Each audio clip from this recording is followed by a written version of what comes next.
अस्सलाम वालेकुम। My name is Natasha Imran और it's my first lecture of physics. मैं आपको फ़िज़िक्स पढ़ाऊँगी और इसका फर्स्ट चैप्टर का नाम है फ़िज़िकल क्वांटिटीज़ एंड मेजरमेंट। इसका मतलब है हम लोग चीज़ों के मापना और चीज़ों के मापने का ये देखना वो फ़िज़िकल है, वो बेस है, ड्राइव्ड है, उसके यूनिट्स देखना, वो सारा कुछ हम इस चैप्टर में डिवाइड पढ़ेंगे। अब पहली डेफिनेशन हमारे पास है science. What is science? What is science? अब ये क्या है? द नॉलेज, एक ऐसा इल्म गेंड जो हमें मिलता है कहाँ से? थ्रू ऑब्जर्वेशन, ऑब्जर्व करके, कोई चीज़ को देख के, एंड एक्सपेरिमेंट, और फिर क्या करके एक्सपेरिमेंट करके, उन चीज़ों को देख के फिर उसका एक्सपेरिमेंट करके, इसका साइंस, इसको हम क्या कहते हैं? साइंस। साइंस एक ऐसी कॉमन डेफिनेशन है जो हमने बायो केमिस्ट्री और आप फिजिक्स में भी पढ़ रहे हैं। मैंने क्या बोला है? पहले हम चीज़ को ऑब्जर्व करते हैं, फिर हम उसका एक्सपेरिमेंट करते हैं, वो क्या कहलाता है? साइंस कहलाता है। अगर इन सब को हम लोग, इस सब के इल्म को हम क्या कहते हैं? साइंस कहते हैं। जैसा कि अब मैं केमिकल्स की बात तो नहीं करती क्योंकि केमिकल्स तो केमिस्ट्री में पढ़ते हैं। इधर मैं आपको वुड की एग्जांपल देती हूँ। लकड़ी जोन सी है, अब हमने जंगल से एक लकड़ी देखी कि ये लकड़ी मजबूत है, ये लकड़ी इतनी है, अगर हम इसे अपना फर्नीचर बनाएंगे तो क्या होगा?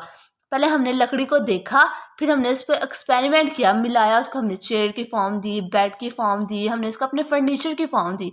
ये सारा एक इल्म ही है ना। इस सब के इल्म के बारे में हम लोग, ये मैं वुड की एग्जांपल दे रही, इसके बारे में और भी काफ़ी ज़्यादा एग्जांपल्स है।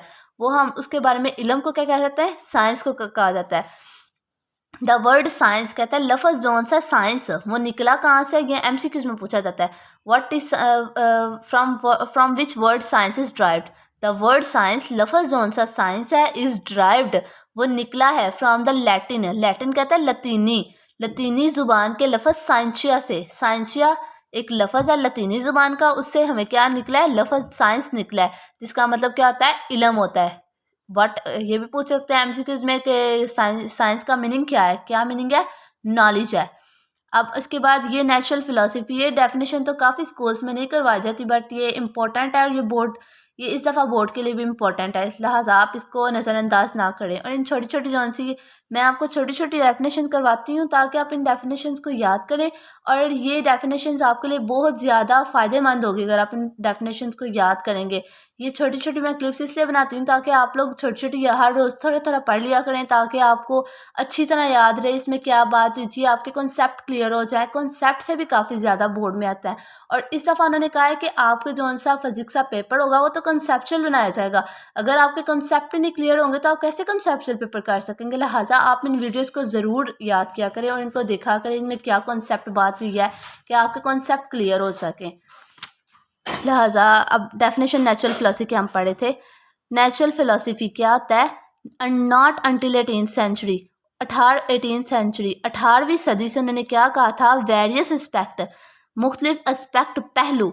अब पहलू क्या होते हैं? हर एक चीज़ का एक पॉजिटिव होता है और एक नेगेटिव पहलू होता है। अब एग्जाम्पल के तौर पे एयर, हवा जौन सी है, हवा फिजिक्स में पढ़ लेते हैं क्योंकि ये एक सॉलिड है, ये एयर है। एयर एटमोसफेयर, एटमोसफेयर में हम पढ़ेंगे इस चैप्टर में भी, इधर 9th की बारे में भी एयर के बारे में। एयर जोन्स है, वो क्या करेगा? एयर जोन सी है, एयर की विंड जोन सी है, उसके दो पॉजिटिव, नेगेटिव और पॉजिटिव दो एस्पेक्ट होते हैं। देखिए पॉजिटिव ये होता है कि हवा जोन सी चढ़ी होती है वो हमें थोड़ा अच्छा फील कराती है, और अगर जोन सी हवा तेज़ आ जाए तो हमारी बिल्डिंग्स गिरने का खदशा आता है।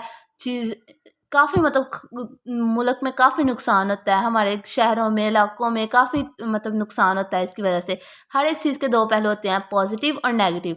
पहलू ऑफ मटेरियल ऑब्जेक्ट कहता है चीज़ों का जो पहलू होते हैं, पॉजिटिव और नेगेटिव दोनों पहलू। वर्ड स्टडी हम पढ़ते हैं किसके अंदर? अ सिंगल सब्जेक्ट, कहते हैं एक वाहिद सब्जेक्ट है, वो क्या है? वो क्या, उसका सिंगल सब्जेक्ट का नाम क्या है? Natural philosophy. ये एक ऐसा वाहिद सब्जेक्ट है जिसमें हम क्या पढ़ते हैं? हम लोग चीज़ों के बारे में मुख्तलिफ पहलू पढ़ते हैं, मतलब पॉजिटिव, नेगेटिव और नॉर्मल, हम इन सब के हर एक पहलू पढ़ते हैं इसका। किसके, इसको क्या कहते हैं? ये एक वाहिद सब्जेक्ट है, सिंगल सब्जेक्ट। उस सिंगल सब्जेक्ट का नाम क्या है? नेचुरल फिलोसफी है, साइंस का दूसरा नाम भी है। फिजिकल साइंस, फिजिकल साइंस क्या होता है? फिजिकल साइंस विच डील, ये एक ऐसी साइंस की ब्रांच है जो डील करती है, साइंस ही है मतलब फिजिक्स को, ये फिजिक्स साइंस या साइंस की एक डिवीजन है। Physical science which deal with the study of non living things. ये तो मैंने आपको अपने बायोलॉजी के पहले लेक्चर में बताया था कि फिजिकल साइंस वो होती है, फिजिक्स वो होती है जो किसके बारे में पढ़ती है, नॉन लिविंग थिंग। ऐसी चीज़ें जो मूव नहीं कर सकती उनके बारे में पढ़ना क्या होता है, फिजिकल साइंस। क्योंकि फिजिक्स में हम क्या पढ़ते हैं, वुड, केमिकल्स नहीं, वुड, इसके बाद हम लोग एटमॉस्फेयर, सारा कुछ, मतलब ऐसी चीज़ें जो मूव नहीं कर सकते वो हम फिजिक्स में पढ़ते हैं। और बायोलॉजिकल साइंस मतलब बायो में आपको पहले पता चल रहा था, लिविंग थिंग्स जो चीज़ मूव कर सकती हैं, ह्यूमन बींग्स वो मूव कर सकते हैं, वो अपना उनका रिस्पिरेटरी सिस्टम है, उनका हर एक सिस्टम है, वो मूव कर सकते हैं, सांस ले सकते हैं, वो सारा कुछ क्या आता है, बायोलॉजिकल। बायोलॉजिकल का मतलब है जो मूव कर सकते हैं। Which are concern with the study, ये कंसर्न करता है, ये क्या करता है, जोर देता है विद द स्टडी, पढ़ने पर, ऑफ लिविंग थिंग्स है। ये इंसान लिविंग थिंग्स जो चीज़ें मूव कर सकती हैं उनके बारे में पढ़ना क्या कहलाता है, बायोलॉजिकल साइंस। ये दोनों में डिफरेंस भी आ जाता है बाज़ औक़ात, और इनकी डेफिनेशन भी पूछी जा सकती है, और एमसीक्यूज़ में भी आपको आ सकता है, लिहाजा आप इसको अच्छी तरह डेफिनेशन को प्रिपेयर करें। अब फिजिक्स, इन फिजिक्स के अंदर वो स्टडी मैटर्स, हम मैटर्स के बारे में पढ़ते हैं। मैटर क्या होता है, मैटर कहता है, मैटर को उर्दू में मादा कहते हैं। मादा से मुराद एक ऐसी चीज़ जो जगह भी घेरती है और अपना अपना वज़न भी रखती है।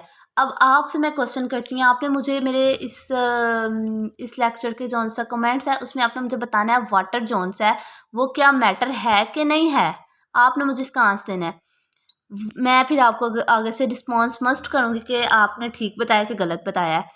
इन फिजिक्स में वो स्टडी मैटर, हम क्या करते हैं, मैटर के बारे में पढ़ते हैं। मैटर ऐसी चीज़ है जो जगह भी घेरती है और क्या रखती है, वजन भी रखती है अपना, एनर्जी। और तवानाई एनर्जी कहते हैं, तवानाई को कहते हैं। एंड द इंटरेक्शन, मैटर और एनर्जी का जो तल्लुक है आपस में, उसको हम क्या कहते हैं, फिजिक्स कहते हैं। अब इसके बाद mechanic, branches of physics. Bio की भी ब्रांचेस हैं, केमिस्ट्री की भी ब्रांचेस हैं, और फिजिक्स की भी ब्रांचेस हैं। अब हम क्या पढ़ने जा रहे हैं, फिजिक्स की शाखें आगे से। Mechanics it is the study of motion. ये क्या करते हैं, हमारी हरकत, ये हरकत के बारे में पढ़ते हैं। ये इट इज़ अ स्टडी, ये पढ़ना है किसके बारे में, ऑफ मोशन का मीन होता है हरकत करना, ऑफ ऑब्जेक्ट, चीज़ों का, चीज़ें कैसे हरकत कर रही हैं, इट्स कॉजेज, कैसे हरकत कर रही हैं, उसका असर, उसका हरकत करने से क्या हो रहा है। अब हम लोग अपनी मशीन्स की बात करते हैं। मशीन्स कौन सी होती हैं, क्योंकि वो फिजिक्स में आती हैं। It is a study of motion. जब वो मूव करती है, वो क्या करती है, उसका मूव करने की वजह क्या बनती है, वो हमारे कपड़े धोने के लिए करती है, मूव करती है। वो बिजली की वजह से मूव करती है। और क्या करती है, उसका असर क्या होता है, वो हमारे कपड़े वॉश करके देती है, ये उसका असर हुआ। इट इज़ अ स्टडी, ये पढ़ना आता है, ऑफ द मोशन, चीज़ों के बारे में, ऑफ द मोशन, हरकत के बारे में, किसकी, ऑब्जेक्ट, चीज़ों की। चीज़ मूव कर रही है, अच्छा वो क्यों मूव कर रही है, उसके मूव करने की वजह क्या है, असर क्या है, इसका मूव कर रही है तो शायद इसकी वजह ये थी, तो इसके मूव करने के असर, फिर असर क्या हुआ है, इसका मूव करने की वजह से क्या हमें फ़ायदा हुआ, क्या नुकसान हुआ है, वो सारा कुछ मैकेनिक्स होता है। अब जैसे कि फ़ैन में क्या हम क्या करते हैं, फैंस किससे पैदा होता है, इलेक्ट्रिसिटी से पैदा होता है। इलेक्ट्रिसिटी से पैदा होता है, अच्छा उसके पैदा होने से हमें क्या असर मिलता है, हमें उससे एयर मिलती है, हवा मिलती है, हम मतलब रिलाइव फील करते हैं गर्मियों में। ये सारा कुछ हम पढ़ते हैं मैकेनिक्स में। उसके बाद हीट तो आपको भी कॉमनली पता है किसको कहते हैं, गर्माहट को, हरकत को, इसको कहते हैं। इट डील्स, ये डील करते हैं विद द नेचर, कहता है फितरत के बारे में, कुदरत के बारे में, किसकी, हीट की। हीट कैसी है, हीट तेज़ है, आग तेज़ है, आग हल्की आंच पे है, ज़्यादा आंच पे है, आग कैसी दिखाई दे रही है, उसका ये सारा कुछ कहते हैं क्या, nature of heat. And mode of transfer, और उसका ट्रांसफ़र होना, जैसा कि हम लोग क्या करते हैं, एक आप बर्नर लेते हैं, बर्नर के ऊपर हम एक स्पून लेते हैं, स्पून को हम पढ़ते हैं, स्पून से क्या होगा, अब ये देखें, आप ये एग्जाम्पल है, ये हमने स्पून पकड़ा है, स्पून से इस साइड से जो सा इस साइड पे मूव कर रही है, क्या कर रही है, हमने इसको रखा है बर्नर के ऊपर। अब क्या करेगी, ये हीट जो सी है, हीट यहाँ से फ्लो करके यहाँ ये चीज़ गर्म होनी चाहिए ना, लेकिन इसके साथ साथ यहाँ तक हीट ट्रांसफ़र हो जाएगी, इस साइड तक। ये क्या होगा, ट्रांसफ़र ऑफ हीट एक जगह से क्या करती है, हीट हमेशा एक तरफ से दूसरी तरफ मूव करती है। मोड ऑफ ट्रांसफ़र कहता है इसका ज़राए जोन से होते हैं, ट्रांसफ़र करने के ज़राए जोन से। एंड इफेक्ट ऑफ हीट, और उस हीट का असर क्या होता है, हीट का फितरत क्या है, हीट की फितरत क्या है, इसमें हम क्या कहते हैं, हीट किस लिए पैदा की गई, हीट की आंच कितनी थी, हीट कैसे दिखाई दे रही थी, वो सारा कुछ पढ़ना। और मोड ऑफ ट्रांसफ़र, और उसके ट्रांसफ़र होने के ज़राए, जैसा कि चम्मच से मैंने क्या कहा, प्लास्टिक की थी, प्लास्टिक में हीट ट्रांसफ़र नहीं होती, लिहाजा इंसुलेटर में हीट ट्रांसफ़र नहीं होती। कंडक्टर था, वो कंडक्टर जौन सी स्टील की जौन सी हम स्पून लेंगे उससे ट्रांसफ़र होगी, क्योंकि वो स्टील के स्टील कंडक्टर होते हैं। कंडक्टर्स में क्या होता है, मॉलिक्यूल्स आपस में काफ़ी ज़्यादा एक दूसरे के पास होते हैं, जिसके टकराने की वजह से क्या होती है, वो जल्दी से एक कोने से दूसरे कोने तक पहुंच जाती है। ये सारा कुछ होता है मोड ऑफ ट्रांसफ़र, उसका ज़रिया। अगर हम इंसुलेटर के ज़रिए से हम ट्रांसफ़र करवाने चाहें तो वो तो ट्रांसफ़र होगी नहीं, क्योंकि स्टील के चम्मच से कैसे ट्रांसफ़र हो सकती है। वो तो एक इंसुलेटर है, उसमें मॉलिक्यूल्स इतने पास नहीं जुड़े होते।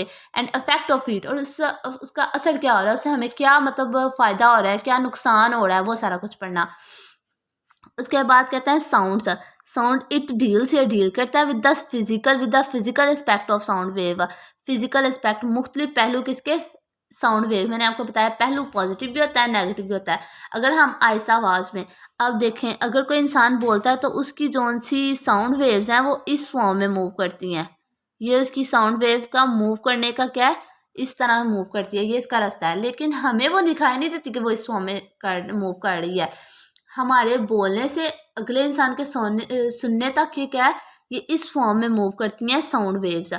साउंड वेव्स क्या आती हैं, साउंड वेव अगर हम ज़्यादा आवाज़ में बोल रहे हैं तो अगले इंसान को नुकसान, कान को नुकसान पहुंचने का खदशा आता है ना, ये इसका नेगेटिव एस्पेक्ट है।